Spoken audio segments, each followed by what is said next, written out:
Lido di Ostia, an ordinary Italian seaside resort on the Mediterranean. It lies at the mouth of the Tiber, the river that links Rome with the sea. And that's why there's more to Ostia than the average holidaymaker would suspect.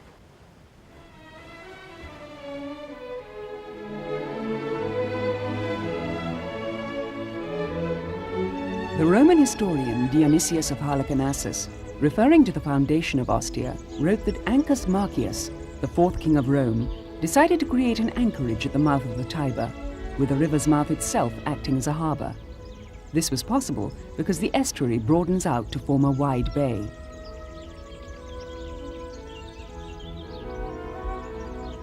At this time, in the 6th century BC, the king built a fort in the angle between the sea and the river and called it Ostia, which means river mouth.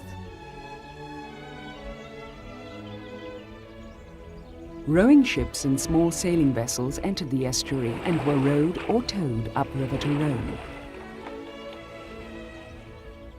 Larger ships had their cargoes hoisted onto river barges.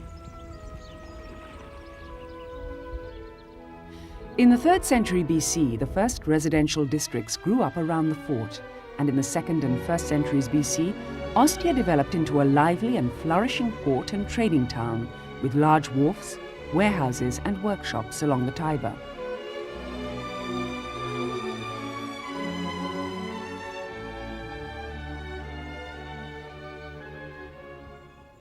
By the 1st century AD, Ostia had reached the height of its prosperity, with a population of some 50,000 who worked, ate, drank and enjoyed themselves exactly as people do today.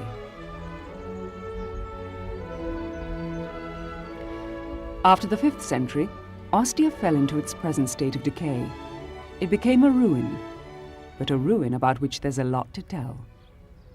And who better to do that than the man who has worked here since he was 9 years old, Alberino Vicari. Oh, amici!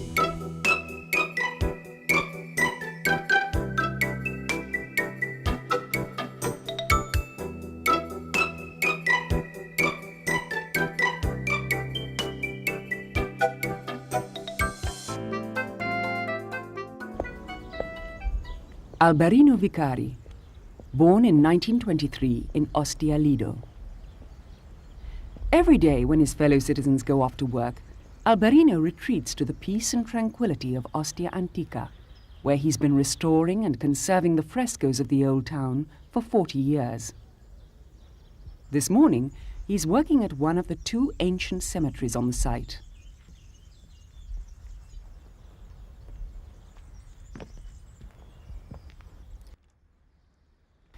Like all Roman burial places, this cemetery was located outside the city gates. The tombs were in the form of small interconnected buildings, where urns containing the ashes of well-to-do citizens were placed, often in beautifully decorated alcoves.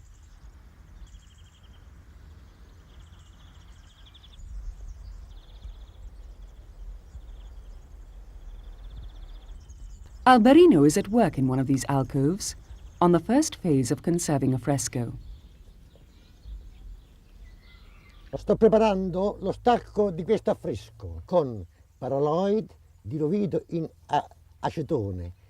Come seconda fase applico sull'affresco una garza per sostenere il colore per non farlo cadere.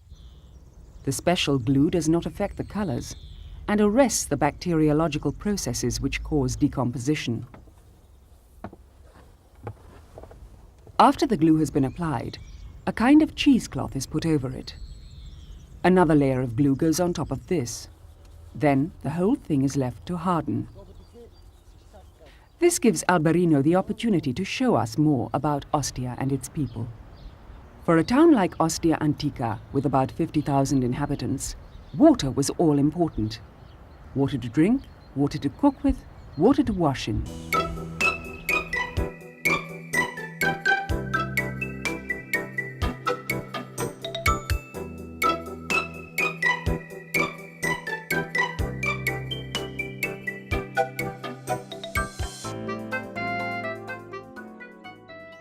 All Ostia's water was brought down from the mountains via an aqueduct, using lead piping in brick-built conduits.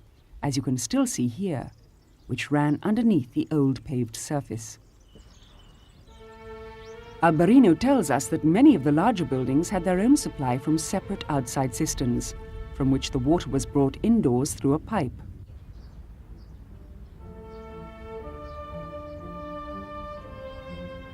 This water was also used for Ostia's many bathhouses, not only as bath water, but also indirectly as a source of heat. The warm air rising from the surface of the heated bath water circulated through pipes built into the walls. So what we see here is an early example of central heating. Going to the bathhouse was part of the social life in a Roman town. Next to the baths were facilities like solaria, sports halls, and areas where people could meet, make appointments, and do business. As a result, the bathhouses were usually large buildings with many corridors, porches, and halls.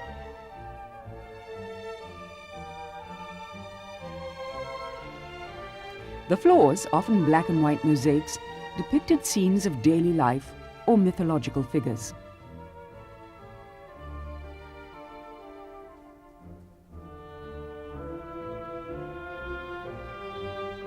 Bathhouses were generally richly decorated and fulfilled an important role in Ostia in those days.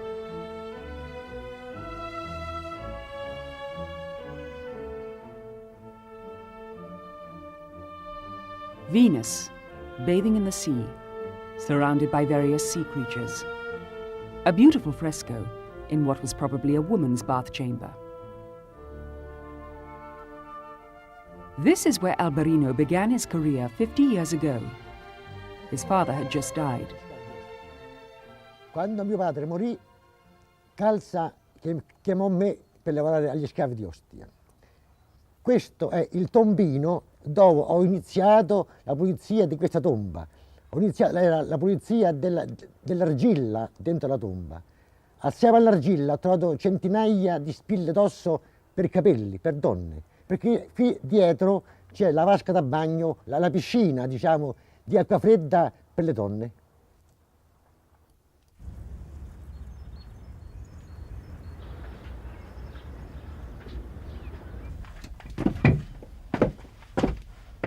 In questo corridoio ho iniziato il mio lavoro. Quanto tempo è passato? There were passages like this running underneath all the bathhouses. In here were the pipes which carried the water in and out. This was the domain of the slaves who would heat up the water and operate the huge water wheels, which conveyed the water up to the higher levels where the bath chambers were.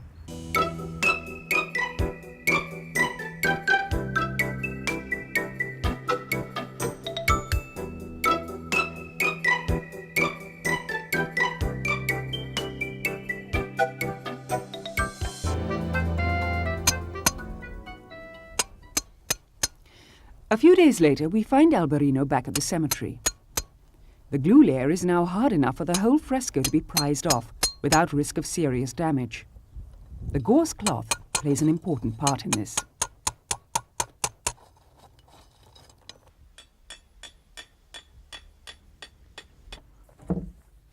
Once the fresco has been removed, it's fixed to a wooden support so that it can easily be moved in its original form. Sto togliendo tutto il vecchio intonaco dell'affresco per prepararlo per un nuovo supporto. Si assottiglia a poco tutto quanto. After a couple of hours, it's time for a bit of relaxation and recreation. So Alberino takes us back to the site.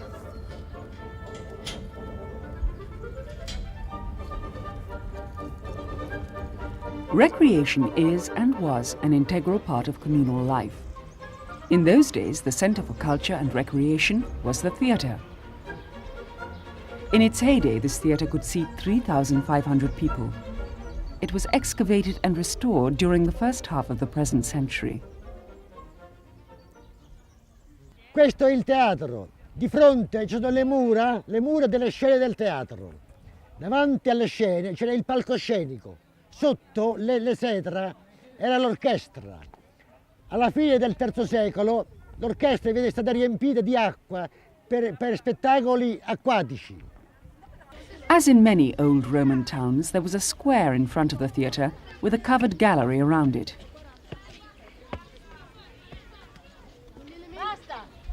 In Ostia, 64 big trading concerns had their offices in this square. They dealt in leather, olive oil, wood, textiles, wine, and especially grain. Ostia was Rome's granary. It had trading links with such centres as Carthage, Alexandria, and Narbonne. People also came into this square to have a stroll, a chat, or just to pass the time of day before, during, and after a show.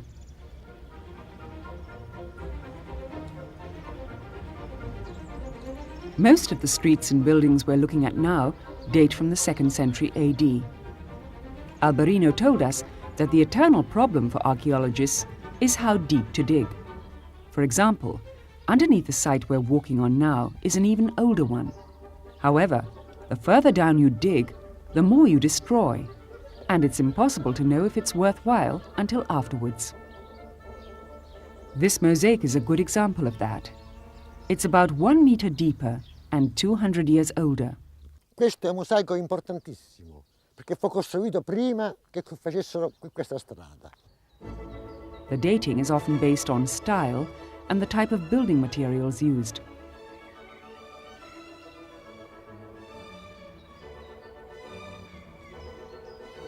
This is the wall of the oldest building, from about 350 BC. And this wall is from Ostia's Golden Age, the 2nd century BC. Fires were not uncommon in the old days, and often half a town would be burnt to the ground. In this fire station, built in 132 AD by the Emperor Hadrian, 160 and later 320 men were employed. They worshipped the emperors, who were elevated to the status of gods. That's why there were several shrines consecrated to these emperors. The firemen fought the fires with buckets and axes. Around 50 AD, the Emperor Claudius posted his soldiers to Ostia as firemen, which shows how important Ostia was to Rome. The main aim was to protect Rome's grain supplies.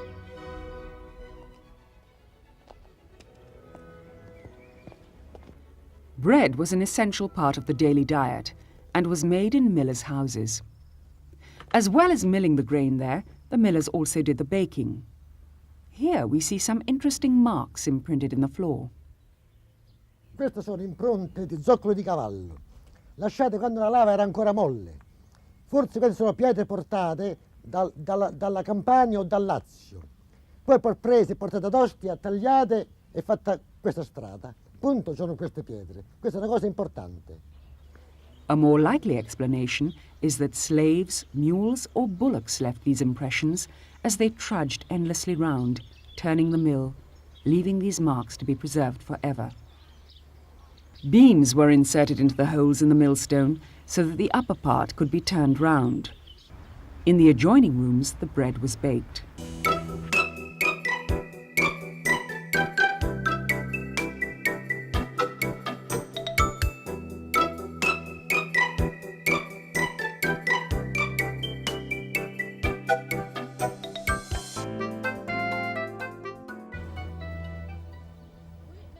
Bread, meat, fish, and vegetables were on offer in this Ostia restaurant.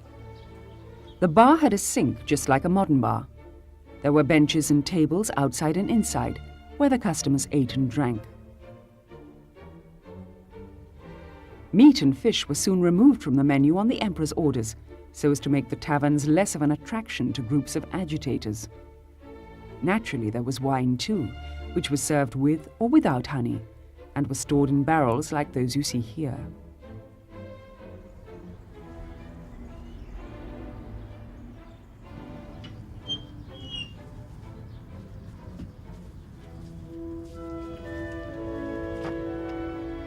There were also inns with sleeping accommodation. Pliny tells us that places like these were mainly intended for the lower classes. The rooms were infested with vermin, The fumes from the kitchen were unbearable and the mattresses were stuffed with reeds. But the prices were reasonable. The higher social classes were put up by the wealthier people of Ostia. In this house, for example, named after the goddess Diana. The building was 4 stories high, the maximum allowed at that time. On the street side there were shops, which even in those days would be boarded up at night. That's what grooves like this were for.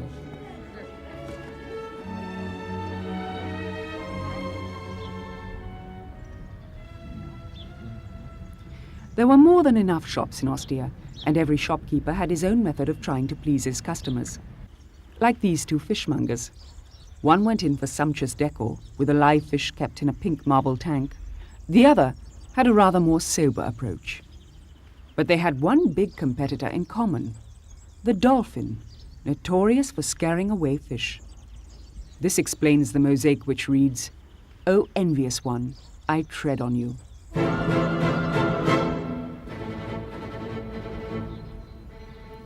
There were several markets in the town. In the central square, the traders would walk about among the crowd, trying to drum up business for their stalls. Ostia was above all a seaport, hence all the warehouses. A fine example are these horea, as the Romans call their granaries. They were commissioned by 2 brothers, freed slaves who had managed to make so much money in the leather trade that they could afford to build this facility.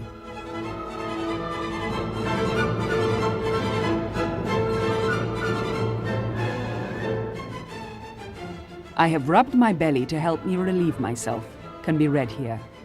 A remark by the Greek philosopher Solon.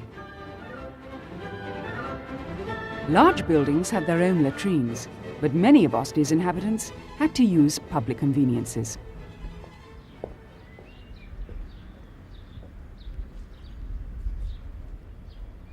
Questa è una latrina pubblica. Oggi tutta la gente qui si è seduta. La latrina aveva un muro divisorio, uomini e donne, con porte molto moderne, con il perno centrale e la porta girevole. Sotto c'era la fognatura con acqua continua che portava tutto al tenere. Al centro delle latrine c'era una vasca, come una specie di bidet o di lavabo, per lavarsi le mani, uomini e donne. Hygiene was taken very seriously, which is why the hole was shaped in such a way that people could wash themselves with sponges moistened in the water which flowed along these channels.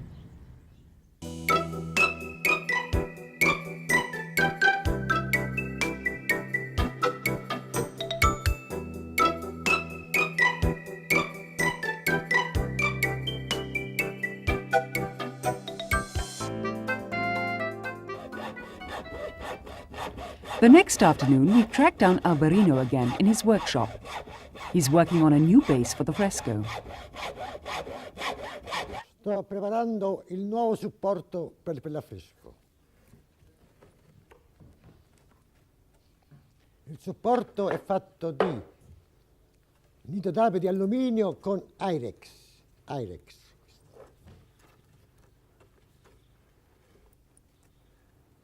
Alberino goes on to tell us that many of the fresco pictures have a mythological theme. So myth and religion played a major role in Old Ostia. Stiamo nel foro, la piazza principale della città.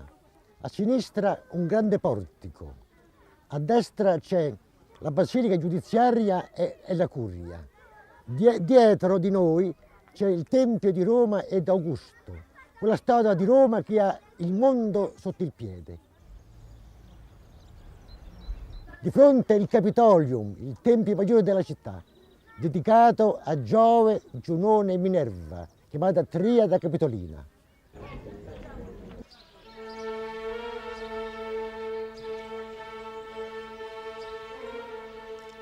But there was another popular deity, Mithras, the god of the common people.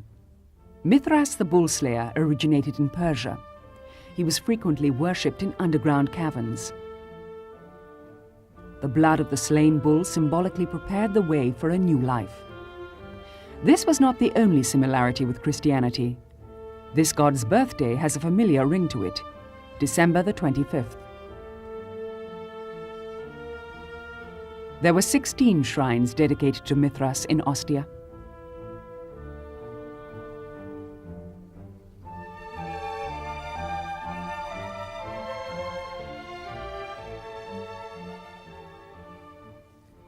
Sto svelando l'affresco.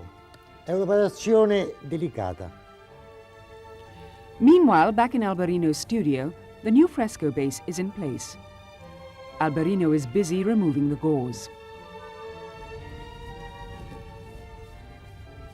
We were struck by how many ancient buildings in Ostia have been restored by archaeologists.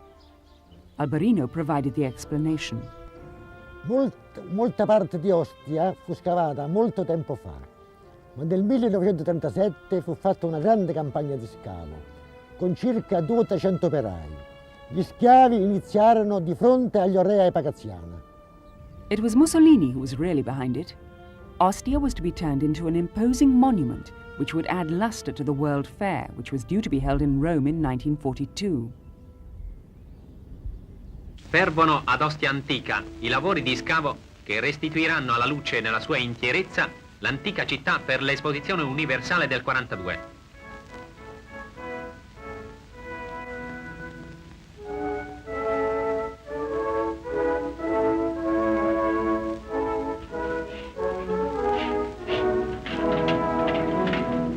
Frequenti sono i ritrovamenti di iscrizioni e sculture. Ecco un torso di Venere che ripete il tipo della celebre Cnidia di Prassitele.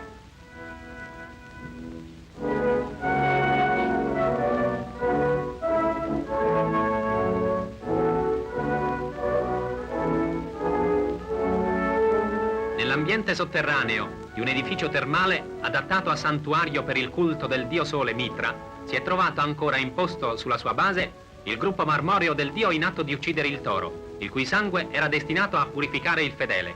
Il gruppo, come ci dice la firma scolpita sul collo del toro, è opera di un artista ateniese.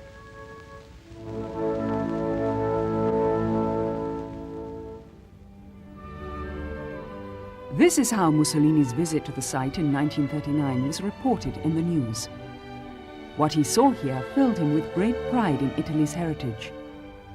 It was during this program of excavation that the frescoes which Alberino would later conserve came to light.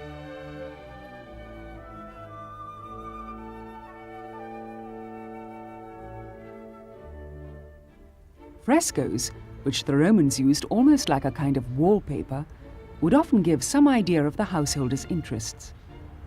In this house, in one of the wealthiest neighborhoods in the town, the owner was a devotee of the Muses.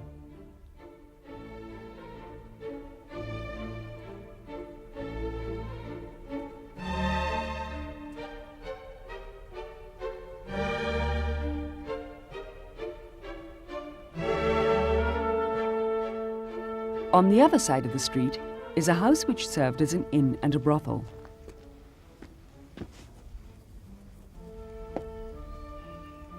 It was a detached house, Alberino told us, so that the virgin daughters of the neighboring families, in keeping with an old superstition, should not be tainted by the disreputable business which went on here.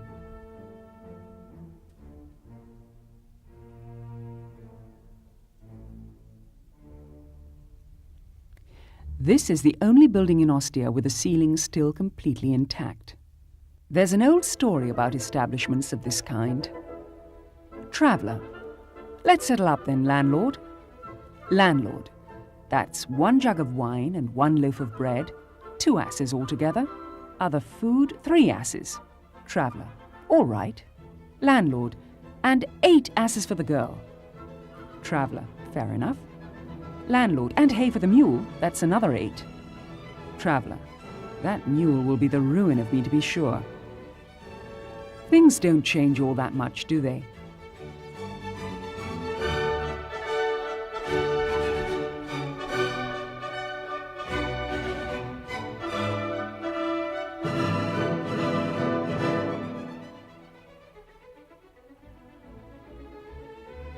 And so the newly restored fresco is returned to its original home in the cemetery, so that it can go on lending colour for years to come to Ostia, the town behind a town.